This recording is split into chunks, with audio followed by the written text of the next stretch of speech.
E-PG पाठशाला में आपका स्वागत है। मैं शंभुनाथ तिवारी, प्रोफेसर हिंदी विभाग, अलीगढ़ मुस्लिम विश्वविद्यालय में कार्यरत हूँ। आज हम प्रश्न पत्र हिंदी साहित्य का इतिहास के अंतर्गत रीतकालीन काव्य के प्रेरणा स्रोत का अध्ययन करेंगे। इस पाठ के अध्ययन के उपरांत आप रीतकाल का सामान्य परिचय प्राप्त कर सकेंगे, रीतकालीन काव्य के सृजनात्मक स्वरूप से परिचित हो सकेंगे, रीतकालीन काव्य के प्रेरणा स्रोत एवं उसके उत्स से परिचित हो सकेंगे, रीतकालीन काव्य के प्रेरणा स्रोत के रूप में पूर्व रचनात्मक परिवेश को जान पाएंगे, रीतकालीन काव्य को प्रेरित करने की दृष्टि से पूर्ववर्ती अपभ्रंश संस्कृत हिंदी साहित्य के रचनात्मक स्वरूप से परिचित हो सकेंगे। हिंदी साहित्य के इतिहास का काल विभाजन करते हुए आचार्य रामचंद्र शुक्ल ने मध्यकालीन हिंदी साहित्य के परवर्ती कालखंड को ऐतिहासिक विकास क्रम के आधार पर उत्तर मध्यकाल और प्रवृत्ति के आधार पर रीतकाल के रूप में रेखांकित किया है। इस काल में व्यापक रूप से काव्य रचना की मूल प्रवृत्ति श्रृंगार एवं काव्यांग विवेचन की रही है और काव्यांग विवेचन के क्रम में जो लक्षण ग्रंथ या रीत ग्रंथों के निर्माण की पूरी परंपरा इस काल में पाई जाती है। इसी के परिणाम स्वरूप श्रृंगारपरक रचनाओं एवं काव्यशास्त्रीय रीत ग्रंथों की बहुलता के कारण ही शुक्ल जी ने इसको रीतकाल कहने का आग्रह किया।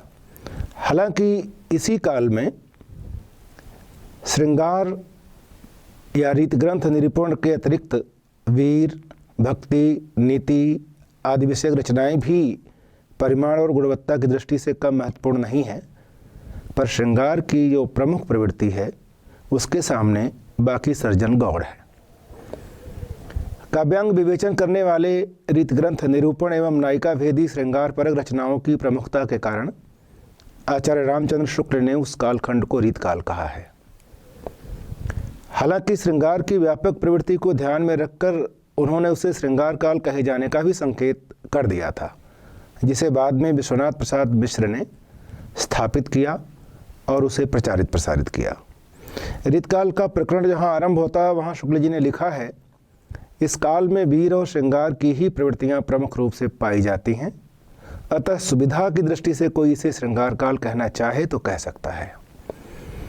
रीति और श्रृंगार की जिस प्रवृत्ति को प्रमुखता देते हुए शुक्ल जी ने उसे रीतकाल के रूप में रेखांकित किया है, उसके काव्य रचना के प्रेरणा स्रोत संस्कृत काव्यशास्त्र के अलंकार, ध्वनि और रस संप्रदाय प्रमुख रूप से रहे हैं। उपयुक्त दो प्रमुख प्रवृत्तियों के आधार पर रीतकाल का मूल स्वरूप निर्मित होता है। हालांकि इस आधार पर शुक्ल जी द्वारा किया गया रीतकाल नामकरण आलोचकों में सदैव चर्चा और विवाद का बिंदु बना रहा, लेकिन वह इतना प्रभाव संपन्न, कलात्मक और काव्यात्मक है कि उसे स्वीकार करने के लिए हमें बाध्य होना पड़ता है। रीतकाल में रचित साहित्य अपने काल के युगीन परिवेश की आवश्यकता के अनुरूप तत्कालीन परिस्थितियों की स्वाभाविक परिणति है, जिस पर दरबारी संस्कृति और सामंती प्रभाव पूरी तरह परिलक्षित होता है। आश्रयदाताओं की व्यापक कलाप्रियता और अतिविलासी अभिरुचि के प्रभाव में रीतकालीन काव्य का स्वरूप श्रृंगारी और कलात्मक है, जिसका शिल्प विधान कलात्मकता के शिखर पर है। इस क्रम में रीतकालीन काव्य काव्यत्व के अनुरक्षण की दृष्टि से अद्वितीय और अनुपम है। आचार्य हजारी प्रसाद द्विवेदी ने लिखा है, अपने सीमित क्षेत्र में यह कविता बहुत ही प्रभावशाली है, इसमें कोई संदेह नहीं। रीतकालीन काव्य रचना में जहाँ एक और काव्यांग विवेचन के क्रम में लक्षण ग्रंथों के माध्यम से प्रस्तुत किए जाने वाले लक्षण और उदाहरण के रूप में कविताएं विद्यमान हैं, तो दूसरी ओर नायक नायिका भेद विषयक श्रृंगारी काव्य रचनाओं का बाहुल्य है। इसके साथ ही गार्हस्थ्यिक जीवन में दाम्पत्य प्रेम के यथार्थपरक अंतरंग अनुभूतियों के मोहक श्रृंगार चित्रण, आपसी संबंधों की प्रगाढ़ता की अभिव्यक्ति करने वाले सजीव श्रृंगारिक वर्णन इस काल में काव्य रचना के प्रिय विषय कहे जा सकते हैं। इसी तरह राधा कृष्ण भक्ति विषयक संस्कृत हिंदी की गीत काव्य और उसी की परंपरा से अनुप्राणित श्रृंगारिक रचनाएं तथा रत एवं काम क्रीड़ा विषयक अति विलासपूर्ण घोर श्रृंगार परक रचनाओं का भी सर्जन इस काल में किया जा रहा था। रीतकाल के संपूर्ण श्रृंगारी परिवेश में प्रस्तुत की जाने वाली काव्य रचनाओं के उत्स और प्रेरणा स्रोत न केवल पूर्ववर्ती प्राकृत, अपभ्रंश, संस्कृत और हिंदी रचनाओं में विद्यमान है, वरन उनका पूरा प्रभाव उन पर दृष्टिगत होता है। सामंती और दरबारी परिवेश में फलने फूलने वाली रीतकालीन कविता पर फारसी उर्दू कविता के प्रभाव से भी इनकार नहीं किया जा सकता, क्योंकि भारतीय समाज में फारसी उर्दू की श्रृंगारपरक काव्य रचनाओं का परिवेश और उनकी परिस्थितियाँ कमोबेश एक जैसी हैं। रीतकालीन काव्य को इतना सरस, रसमय और कलात्मक रूप देने में पूर्ववर्ती एवं समकालीन प्रेरक सांगीतिक परिवेश को भी इस दृष्टि से नज़रअंदाज नहीं किया जा सकता। हिंदी रीत काव्य के विकास में कई चिंतन और कला धाराओं का योगदान देखा जा सकता है। संस्कृत का काव्यशास्त्र, प्राकृत अपभ्रंश की श्रृंगारी और मुक्तक परंपरा, मध्यकालीन हिंदी कृष्ण भक्ति काव्य तथा दरबारों में विकसित शास्त्रीय संगीत, इन सबका रचनात्मक संपर्क रीत काव्य में हुआ। कोट: वस्तुतः रीतकालीन काव्य रचना के प्रेरणा स्रोत के रूप में पूर्ववर्ती विविध साहित्य सर्जन का व्यापक और विशिष्ट योगदान और उसका विवेचन, विश्लेषण एवं आकलन अपेक्षित है, जिससे रीतकालीन काव्य के प्रेरणा स्रोत पर सम्यक रूप से विचार किया जा सके। रीतकालीन काव्य के प्रेरणा स्रोत। रीतकालीन कविता सर्वत्र शास्त्रीयता का आधार ग्रहण करने वाली शास्त्रीय कविता यानी क्लासिकल पोएट्री है। रीतकाल के आचार्य कवियों ने काव्यांग विवेचन के क्रम में रीति निरूपण करते हुए जिन लक्षण ग्रंथों की रचना की है, उनका आधार संस्कृत काव्यशास्त्र की विवेचना करने वाले कतिपय प्रमुख लक्षण ग्रंथ रहे हैं। दूसरी ओर लक्षण ग्रंथों से इतर इस काल में जो श्रृंगारिक काव्य रचनाएं प्रस्तुत की गई हैं, उनका आधार भी क्लासिक परंपरा में रचित पूर्ववर्ती साहित्य है। शास्त्रीयता की भावभूमि पर अवस्थित होने के कारण रीतकालीन कविता काव्यशास्त्र के सम्यक अवगाहन के बिना कम ग्राह्य हो पाती है, क्योंकि उसकी प्रेरणा का स्रोत वह काव्यशास्त्र ही है जहाँ से उसे भरपूर पोषण प्राप्त होता है। वस्तुतः अपने संपूर्ण श्रृंगारी स्वरूप में रीतकाल की काव्य रचना अपनी पूर्ववर्ती काव्य परंपराओं का अनुसरण करती है, जिसके लिए वह प्राकृत, अपभ्रंश, संस्कृत एवं हिंदी की विविध रचनाओं की ऋणी है, जिन्हें रीतकालीन काव्य के प्रेरणा स्रोत के रूप में रेखांकित किया जा सकता है। काव्य सर्जन की कोई भी धारा सहसा प्रवाहित नहीं हो सकती, उसके स्रोत या उत्स कहीं न कहीं पूर्ववर्ती काव्यधारा में विद्यमान होते ही हैं। रीतकालीन कविता काव्यचारुत्व और शिल्प विधान की कलात्मकता की दृष्टि से नवीनता और मौलिकता का सम्यक सम्मान करती है, पर कथ्य, वर्ण, विषय एवं विषय वस्तु की दृष्टि से वह पूर्व काव्य परंपराओं की अनुगामिनी है। उसमें विशेष नूतनता और मौलिकता दृष्टिगत नहीं होती, जिसके कारण वह किसी नवीन काव्यधारा का उन्मेष नहीं करती। प्रस्तुत काव्य परंपरा हिंदी की सर्वथा नूतन परंपरा नहीं है, अपितु इसका संबंध संस्कृत, प्राकृत, अपभ्रंश एवं हिंदी की अनेक पूर्ववर्ती एवं समकालीन काव्य परंपराओं से है, जिनका मिश्रित एवं सम्मिलित रूप इसमें दृष्टिगोचर होता है। काव्यशास्त्रीय आधार पर रीत निरूपण करने वाले लक्षण ग्रंथों के माध्यम से आचार्य कवियों ने काव्यांगों के काव्यमय प्रस्तुतिकरण में अपनी काव्य प्रतिभा का प्रदर्शन किया है। रीतकाल कहते ही उसकी रीति से रूढ़ योगात बलियसी के कारण हमारा ध्यान भारतीय काव्यशास्त्र के रीत संप्रदाय की ओर अनायास चला जाता है, जबकि संस्कृत काव्यशास्त्र के रीति संप्रदाय से रीतकाल का संबंध तनिक भी नहीं जुड़ता। वक्रोक्त और औचित्य संप्रदायों से भी हिंदी के रीतकाल का संबंध नहीं के बराबर जुड़ता है। उसका संबंध संस्कृत के काव्यशास्त्रीय संप्रदायों में अलंकार, रस और ध्वनि संप्रदायों से सर्वाधिक है। रीत का संबंध काव्यांगों, मुख्यतः रस, छंद, अलंकार का लक्षण और उदाहरण सहित निरूपण करने वाले लक्षण ग्रंथों से है। काव्यांग विवेचन में परंपरागत काव्यशास्त्रीय नियमों का अनुसरण करने के कारण इस काल के कवियों को परंपरा यानी रीत का अर्थ परंपरा या रवायत भी होता है, उसका निर्वाह करने वाले कवि भी कहा जा सकता है। अलंकार, ध्वनि और रस जैसे काव्यशास्त्रीय संप्रदाय रीतकालीन रीति निरूपक लक्षण ग्रंथों की व्यापक आधारभूमि निर्मित करते हैं। हिंदी में रीत शब्द का प्रयोग काव्यशास्त्र या लक्षण ग्रंथों के अर्थ में होता है, यद्यपि संस्कृत में उसका काव्यशास्त्रीय सिद्धांतों के रूप में प्रयोग हुआ है। हिंदी रीत साहित्य अधिकांशतः संस्कृत काव्यशास्त्र पर आधारित है। नायक नायिका के भेदों उपभेदों का व्यापक वर्णन करने वाले काव्यशास्त्रीय ग्रंथ रीतकाल के श्रृंगारी परिवेश को बहुत विस्तार देते हैं, जिन्हें रस शास्त्रीय ग्रंथ कहा जाता है। ऐसे ग्रंथों के प्रेरणा स्रोत संस्कृत और हिंदी में रचित रसशास्त्र के वे ग्रंथ हैं जो संस्कृत काव्यशास्त्र के रस संप्रदाय के प्रभाव और उसकी प्रेरणा से प्रस्तुत किए गए हैं। वस्तुतः संस्कृत के कतिपय प्रमुख काव्यशास्त्रीय संप्रदायों, विशेषतः अलंकार और रस संप्रदाय के अंतर्गत रचित प्रमुख काव्यशास्त्रीय ग्रंथों को रीतकालीन लक्षण ग्रंथों की रचना के लिए प्रमुख प्रेरणा स्रोत कहा जा सकता है।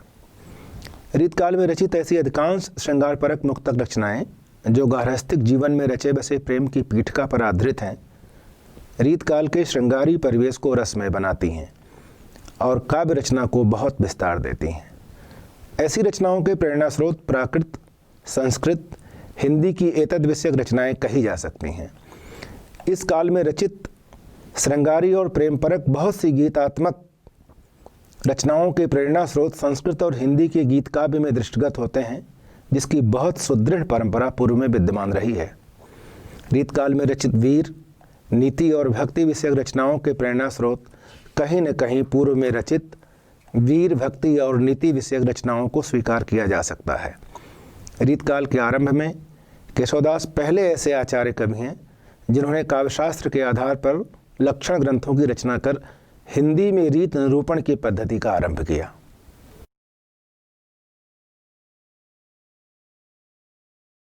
अब देखिए कि रीतकालीन काव्य रचना की जो काव्यशास्त्रीय और रचनात्मक प्रेरक पृष्ठभूमि है, उस पर अगर हम विचार करें तो रीतकाल की जो परिस्थितियां हैं, उस परिवेश में जो उसका आकार निर्मित होता है उस कविता का, वो समय अगर आप देखें तो मुगल काल के पतोन्मुख विलासिता का काल है और इस युग परिवेश के अनुरूप जिस तरह की रीतकाल की रचना है वो बहुत स्वाभाविक है। हम जानते हैं कि इस काल का पूरा साहित्य सामंती वातावरण के अंतर्गत राजदरबारों में फल फूल रहा था और जब राजदरबारों में कोई भी साहित्य फलता फूलता है तो स्वाभाविक है कि जो आश्रयदाता हैं, जो सत्ता पक्ष है, जो शासक वर्ग है, उनकी रुचि अभिरुचि को बिना आप स्वीकार किए आगे नहीं बढ़ सकते और ये रचनाकारों की व्यवस्था रही है। दरबारी कवि राज दरबार की जो कलात्मक अपेक्षाएं हैं, जो श्रृंगारी अपेक्षाएं हैं, उनके अनुरूप वाह वाह की कसौटी पर खरा उतरने वाले चमत्कारिक काव्य की रचना में प्रवृत्त हो रहा है। आश्रयदाताओं की संकुचित विलासी मनोवृत्ति को संतुष्ट करने के लिए इस काल की रचना उसी के अनुरूप कलात्मक है। इसलिए कह सकते हैं कि इस काल के कवियों ने कला के लिए या कविता करने के लिए कविता जैसी मनोवृत्ति का अनुपालन किया है और इसीलिए उनकी जो रचना है वो उसी के अनुरूप श्रृंगारी कविता में बहुत ही खुला मनोभाव, बहुत खुले और उल्लंघतापूर्ण वर्णन के रूप में हमारे सामने आता है। इसी खुलेपन के कारण आचार्य हजारी प्रसाद द्विवेदी ने इस काल की रचना की बड़ी तीखी आलोचना की है और उन्होंने कहा कि ये जो कविता है वो रुग्ण मनोभावों से संपृक्त है। ये आचार्य हजारी प्रसाद द्विवेदी का बहुत महत्वपूर्ण कथन है और इसके पीछे उनकी जो भावना थी वो यही थी कि इस काल का श्रृंगारी परिवेश बहुत उन्मुक्त होकर वर्णन करता है। अब ऐसा क्यों है? आप अगर देखें तो जो रीतकाल के कवि हैं जिस परिवेश में काव्य रचना कर रहे थे, वहाँ आपसी प्रतिद्वंदिता और प्रतिस्पर्धा विद्यमान थी और जब कहीं प्रतिद्वंदिता होती है तो यह स्वाभाविक है कि उनकी रचना, उनकी काव्याभिव्यक्ति ऐसी असाधारण और चमत्कारपूर्ण हो कि जिसमें राज सत्ता का मान भी रहे और उसके मान सम्मान के साथ ही उनसे पद और प्रतिष्ठा भी प्राप्त हो। और ऐसा तभी हो सकता है जब कवि अपने काव्यत्व से अपना प्रभुत्व स्थापित करे। इसके लिए कवियों ने अपना जो वैदुष्य और पांडित्य, इसके साथ साथ आचार्यत्व प्रदर्शन को माध्यम बनाया और इस तरह से उनको लगा कि हम अपने साहित्य कर्म में जब बहुत निष्णात होना चाहेंगे तो हमें अपने पूर्ववर्ती शास्त्रीय ग्रंथों का भी अध्ययन करना होगा और इसलिए इस काल के जो आचार्य कवि हैं उनके लिए अपने पूर्ववर्ती साहित्य का आधार ग्रहण करना उनकी विवशता हो गई। और यहाँ फिर आचार्य द्विवेदी का कथन बहुत महत्वपूर्ण मुझे प्रतीत होता है। उन्होंने ये कहा कि जो इस काल का जो साहित्य है उसको जिस तरह से रीतकाल के कवियों ने ग्रहण किया है उसमें 3 तरह की ग्रंथों का सहारा लिया है, 3 श्रेणियां उन्होंने बना दी है। उन्होंने कहा कि नाना प्रकार की प्रेम क्रीड़ाओं को बतलाने वाले कामशास्त्र के ग्रंथ, उक्ति वैचित्र का विवेचन करने वाले अलंकार शास्त्र के ग्रंथ और नायक नायिकाओं के विभिन्न भेदों और स्वभावों का विवेचन करने वाले रसशास्त्र के ग्रंथ। साहित्य के क्षेत्र में इन्हीं 3 प्रकार के ग्रंथों का प्रभाव इस काल में दिखाई देता है। अब संस्कृत साहित्य के काव्यशास्त्रीय अनेक सारे ग्रंथों से प्रभाव और प्रेरणा ग्रहण कर लक्षण ग्रंथों के माध्यम से लक्षण और उदाहरण के रूप में जो काव्याभिव्यक्ति इस काल के कवियों ने की, उसके लिए उन्होंने मुक्तक काव्य परंपरा को स्वीकार किया। मुक्तक काव्य परंपरा भी के लिए भी वे पूर्ववर्ती संस्कृत प्राकृत अपभ्रंश की जो मुक्तक काव्य परंपरा है उसके ऋणी हैं। संस्कृत में ये परंपरा बहुत समृद्ध रही है, लोकप्रिय रही है और कृष्ण भक्ति विषयक जो गीत काव्य की एक पूरी परंपरा है जो जयदेव तक आती है चलती हुई, उन्हीं सारी रचनाओं को उन्होंने उसका आधार ग्रहण किया और उसे प्रेरणा स्रोत के रूप में स्वीकार कर लिया। स्वाभाविक रूप से कहते हैं कि पूर्ववर्ती जो काव्यशास्त्रीय और उससे इतर साहित्यिक रचना कर्म को उसी को रीतकालीन काव्य सृजन के लिए प्रेरणा स्रोत के रूप में स्वीकार किया जाना चाहिए।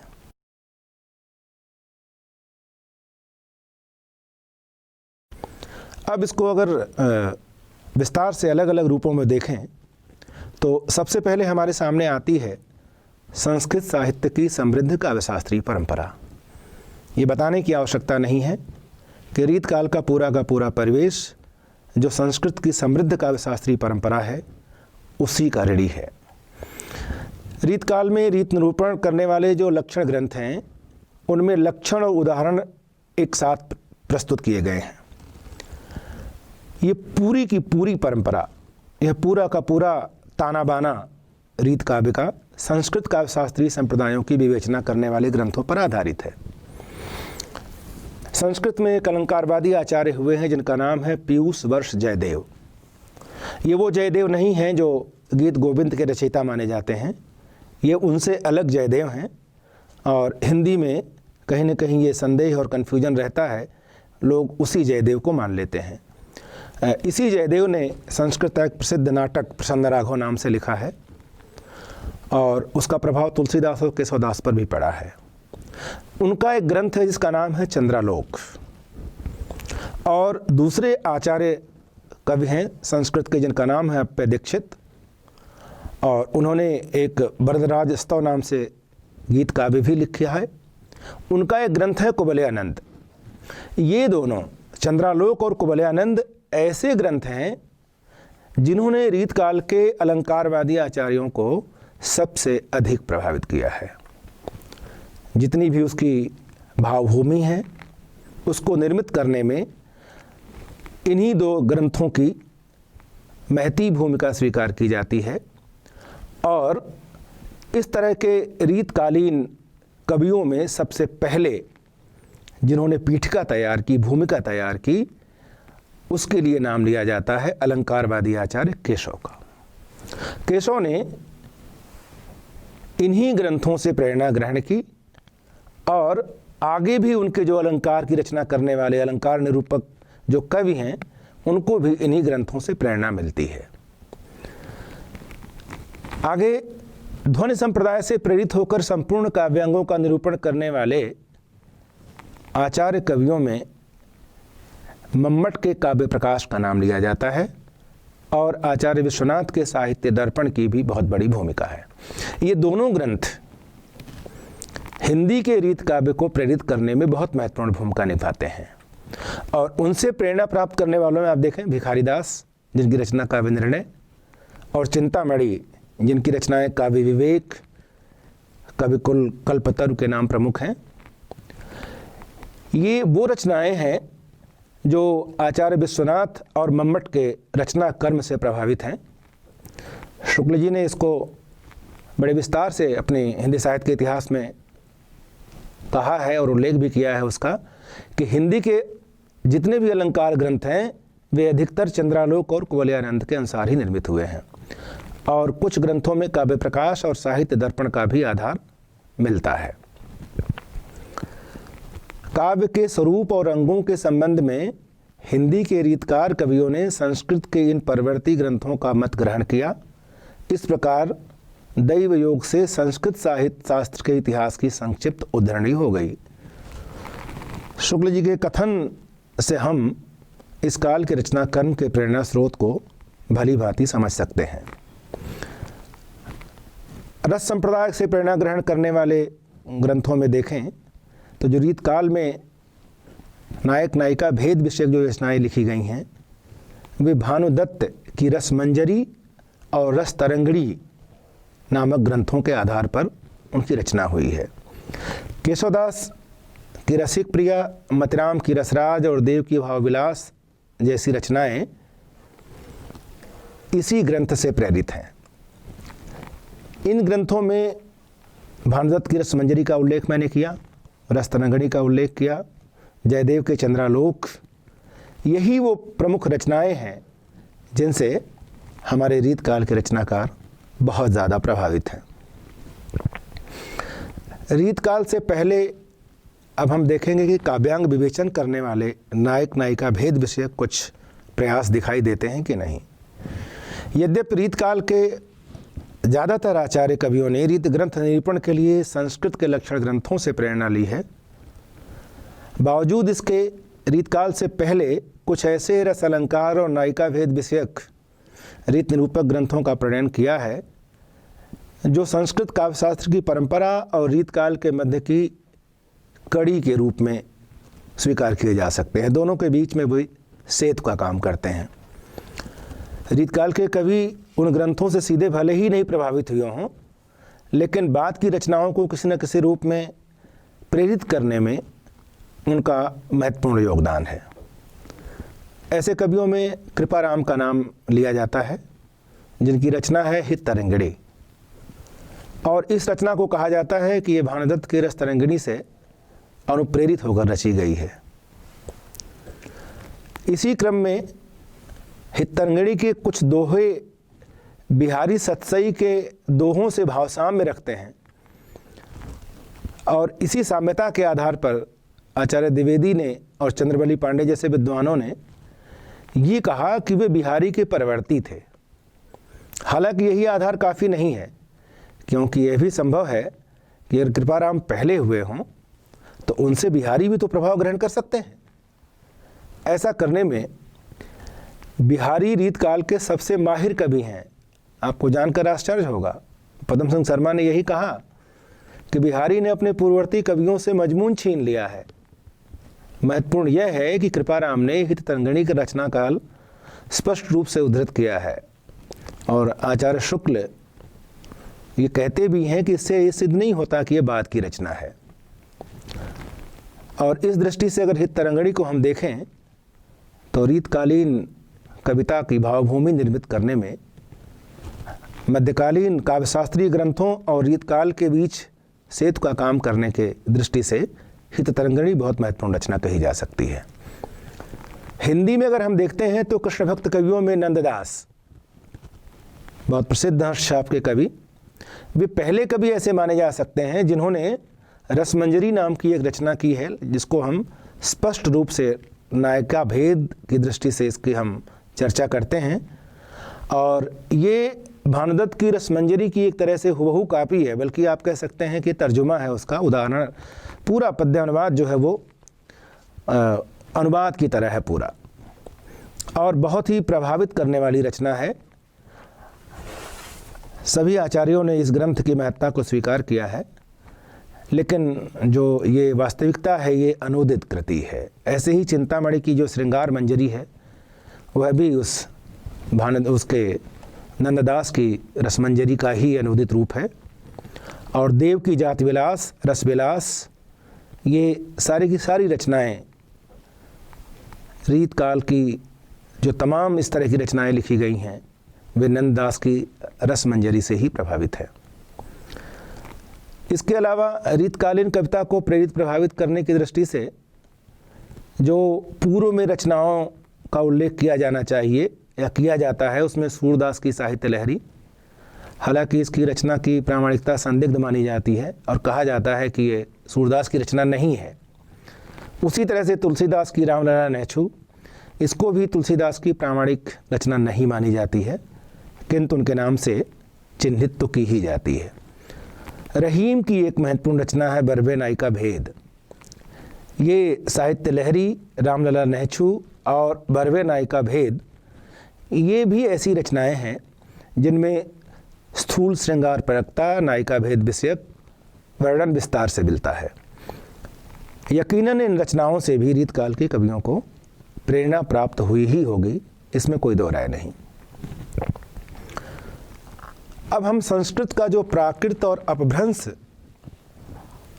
साथ ही संस्कृत साहित्य का जो शास्त्रीय साहित्य है, रचनात्मक श्रृंगारी साहित्य है, उसको भी हम पूर्ववर्ती प्रेरणा स्रोत ग्रंथ के रूप में चर्चा करेंगे।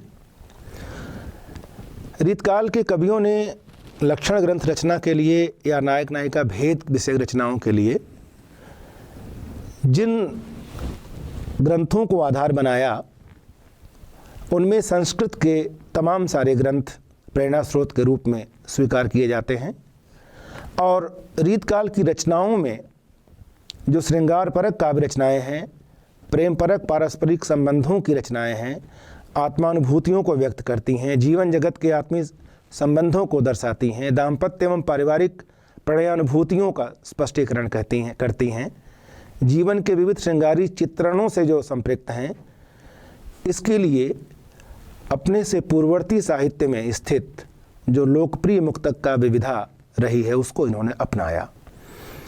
रीतकालीन कविता की जो मुक्तक काव्य परंपरा है, उसके प्रेरणा स्रोत को हम संस्कृत प्राकृत में उपलब्ध मुक्तक काव्य परंपरा को मान सकते हैं, जिनसे इन कवियों ने न केवल प्रेरणा ग्रहण की है, वरन उनके अनेक भावों को अपनी रचनाओं में पूरी तरह से आत्मसात कर लिया है। ऐसी रचनाओं में एक रचना का नाम है हाल, पहली शताब्दी के कवि हैं जिनका पूरा नाम है सातवाहन हाल। उनकी एक रचना है गाथा सप्तशती। अब आप इस ग्रंथ को देखिए, इसने केवल संस्कृत की ही रचनाओं को नहीं बल्कि हिंदी की रचनाओं को भी बहुत ज़्यादा प्रभावित किया है। संस्कृत रचनाओं में देखिए अमरूक शतक इसकी परंपरा में है, श्रृंगार शतक भर्तृहरि का उसी परंपरा में रचित है, आर्या सप्तशती, ये सारी की सारी रचनाएं उस प्राकृत रचना से प्रभावित हैं।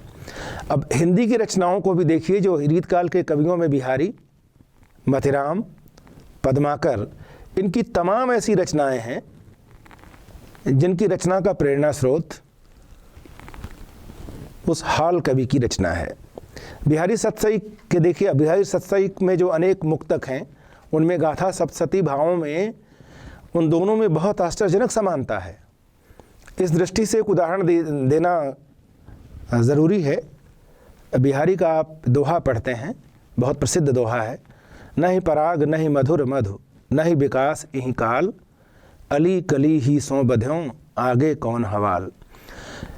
इसकी अनुक्त की भूरी भूरी प्रशंसा की जाती है और ये कहा जाता है कि इस दोहे ने एक राजा को अपने कर्तव्य की याद दिलाते हुए उनको कर्तव्य पथ पर लगा दिया। लेकिन ये दोहा देखें आप, गाथा सप्तशती के निम्नलिखित संस्कृत छंद का कितना सटीक अनुवाद है, तुलना करें आप। ईशत कोश विकासम यावन्न आपनोति मालती कलिका, मकरंद पान लोलुप मधुकर्क्यम तावदमेव मर्दयसी।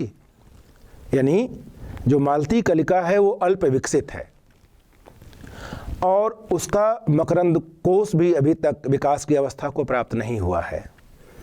यावन्न आपनोति मालती कलिका, जब तक मालती कलिका का मकरंद कोश विकसित अवस्था को प्राप्त नहीं हो जाता, ईशत कोश विकासम, अल्प विकसित, मकरंद पान लोलुप मधुकर, तब तक क्या जो मकरंद पान का लोलुप भंवरा है, किम तावदमेव मर्दयसी, उसे अभी से मसल डालेगा। इतनी समानता, बल्कि मैं तो कहता हूं कि इस छंद का ही अनुवाद है, नहीं पराग नहीं मधुर मधु। इस तरह के अनुवादों पर भी काम किया जाना चाहिए। इसी तरह बिहारी के अनेक दोहे गाथा सप्तशती की तर्ज पर रचे गए हैं। रीतकाल की श्रृंगार परक ऐसी अनेक रचनाओं के प्रेरणा स्रोत के रूप में ऐसी पूर्ववर्ती अनेक रचनाओं की बहुत बड़ी भूमिका है। रीतकाल की श्रृंगार परक काव्य रचनाओं पर संस्कृत साहित्य की परंपरा में रचित अनेक श्रृंगारी रचनाओं के प्रभाव और प्रेरणा को नकारा नहीं जा सकता। अब रीतकाल में देखिए, जो कृष्ण भक्ति गीति काव्य परंपरा में रचित राधा और कृष्ण के आड़ में प्रेम परक लीलाओं का वर्णन जो दिखाई देता है, नायक नायिकाओं के श्रृंगारिक वर्णनों की तरह जो प्रस्तुत किया गया है बनाकर, ऐसे वर्णनों के प्रेरणा स्रोत के रूप में संस्कृत हिंदी की कृष्ण गीत काव्य परंपरा में रचित अनेक रचनाओं का विशिष्ट योगदान है। इस दृष्टि से गीत काव्यकार जयदेव, उनकी रचना गीत गोविंद सबसे उल्लेखनीय कृति है, जिसमें राधा कृष्ण के श्रृंगारिक प्रणय लीलाओं को लौकिक रूप में प्रस्तुत करने का उपक्रम है। यही वो रचना है जहाँ पर संस्कृत में अंत्यानुप्रास की परंपरा आरंभ होती है। उदाहरण के लिए ललित लवंग लता परिशीलन कोमल मलय समीरे, इससे पहले अंत्यानुप्रास की परंपरा संस्कृत में दिखाई नहीं देती। इस रचना में परकीया नायिका विषयक घोर श्रृंगारिक वर्णनों की भरमार है तथा नायक नायिका भेद विषयक विविध पक्षों का बहुत विस्तार से उल्लेख किया गया है।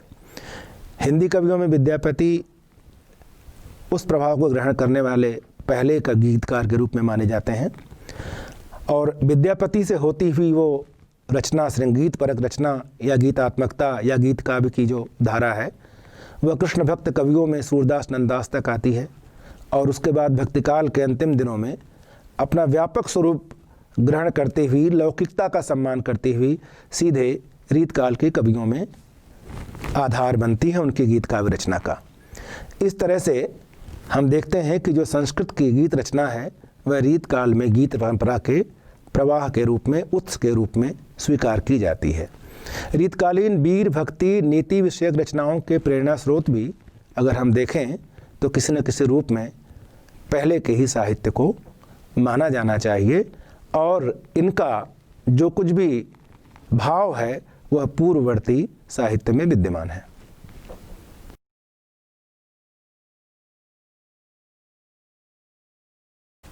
रीतकाल की कविता पर फारसी और उर्दू कविता की जो परंपरा है उस रवायत का भी असर कम नहीं पड़ा है। यानी कि रीतकालीन कविता का जो कथ्य है वो कहीं न कहीं फारसी और उर्दू कविता से भी प्रभावित है।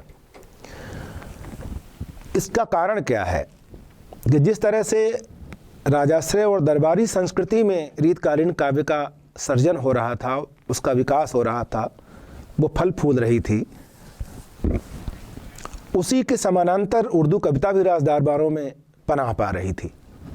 उस काल की उर्दू हिंदी कविता में कमोबेश एक जैसी प्रवृत्तियां दिखाई देती हैं।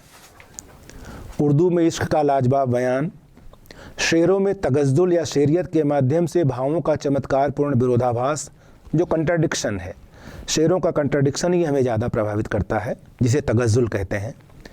कम से कम दो पंक्तियों के शेर में अधिक से अधिक कहन की कला, गज़ल के शेरों का एक दूसरे के भावों से संबंध होना, वाह वाह का चमत्कारिक प्रभाव, ये सारी की सारी चीज़ें रीतकालीन उर्दू हिंदी कविता की लगभग एक सी मिलती जुलती हैं और इन्हीं प्रवृत्तियों के कारण हमें ये मानना होता है कि रीतकाल और उस काल में रचित उर्दू साहित्य, उन दोनों में बहुत समानता है। स्वाभाविकता इसलिए इसकी है क्योंकि वो राजाश्रय में रचना हो रही है, मुक्तक विधान की शैली है, चमत्कार प्रियता प्रदर्शित करना दोनों का उद्देश्य है और श्रृंगार चित्रण दोनों का कथ्य है। इस नाते दोनों कविताओं में आश्चर्यजनक समानता है और इस तरह से उर्दू और हिंदी दोनों की रचनाओं को अगर रीतकाल में तुलना किया जाए तो दोनों कहीं न कहीं एक दूसरे से मिलते हुए दिखाई देते हैं। जिस समय रीतकाल की जो हिंदी कविता है वो नारी सौंदर्य की विविध श्रृंगारिक छवियों को बहुत ऊंचाई पर ले जा रही थी, उसी समय जो उर्दू शायरी है वह भी नारी सौंदर्य को और उससे जुड़े हुए तमाम विषयों को बहुत पुरजोर तरीके से, असरदार तरीके से व्यक्त कर रही थी। उर्दू में जो मस्ती का आलम है वह आलम उससे पहले जो अरबी फ़ारसी कविता में सौंदर्य विषयक रचनाएं की गई हैं उनके प्रभाव से है, क्योंकि इस्लाम के उदय से पहले अरबी कविता में प्रेम, सौंदर्य और विरह की अतिशय मादकता विषयक वर्णनों की बहुत ज़्यादा अधिकता रही है। वहाँ से उसे फ़ारसी कविता में पूर्ण विस्तार मिला। जैसे गज़ल श्रृंगार के लिए माना जाता है, तो अरबी से फ़ारसी में और फ़ारसी से उर्दू में और उर्दू से हिंदी में उसका विकास हुआ। उसके पीछे भी यही प्रेरणा काम कर रही थी। फ़ारसी कविता में जो श्रृंगारी प्रवृत्तियाँ व्यक्त हैं वो रीतकालीन उर्दू कविता के लिए एक तरह से प्रेरणा स्रोत कही जा सकती हैं, क्योंकि रीतकाल की कविता में जो राजाश्रयिता है, जो दरबारों में फलती फूलती रही है, वहाँ फ़ारसी भाषा और साहित्य का भी बोलबाला था। इस दृष्टि से फ़ारसी कविता की तमाम सारी खूबियाँ, विशेषताएँ रीतकाल की हिंदी कविता को भी प्राप्त हुई हों तो कोई आश्चर्य नहीं है, बल्कि हुई ही हैं। और इस तरह से अगर हम देखें तो रीतकाल की जो हिंदी कविता है वो अपने युग परिवेश में व्यापक श्रृंगारिक भावनाओं को प्रभावी ढंग से अभिव्यक्त करने वाली चमत्कारिक और कलात्मक कविता है, जिसकी प्रमुख विशेषताएं और प्रवृत्तियों के रूप में जो उसका निरूपण करने वाले जो काव्यशास्त्रीय लक्षण ग्रंथ हैं उनके माध्यम से वो अभिव्यक्ति हो रही है। उसके साथ ही नायिका भेद और विविध पक्षी श्रृंगार की जो रचनाएं हैं उनके माध्यम से भी रीतकाल की कविता का स्वरूप बहुत विस्तृत रूप में हमारे सामने आता है। राज दरबार में राजाश्रय में फलने फूलने के कारण इस काल की कविता में चमत्कार तो है ही, पांडित्य प्रदर्शन की प्रवृत्ति भी दिखाई देती है और यह स्वाभाविक है। कह सकते हैं कि रीतकालीन कविता अधिकांशतः बाह्य अभिव्यक्ति की कविता के रूप में चमत्कारिक कोट की कलात्मक अभिव्यक्ति है। ऐसी काव्याभिव्यक्ति के लिए रीतकालीन कवियों ने अपने पूर्ववर्ती विविध साहित्य से सहारा तो लिया ही लिया और उनसे ही प्रेरणा ग्रहण कर अपने काव्य सर्जन को आगे बढ़ाया। वही पूर्ववर्ती साहित्यिक रचना पूरी की पूरी और वो रचना सामग्री रीतकाल की कविता के प्रेरणा स्रोत के रूप में स्वीकार की जानी चाहिए।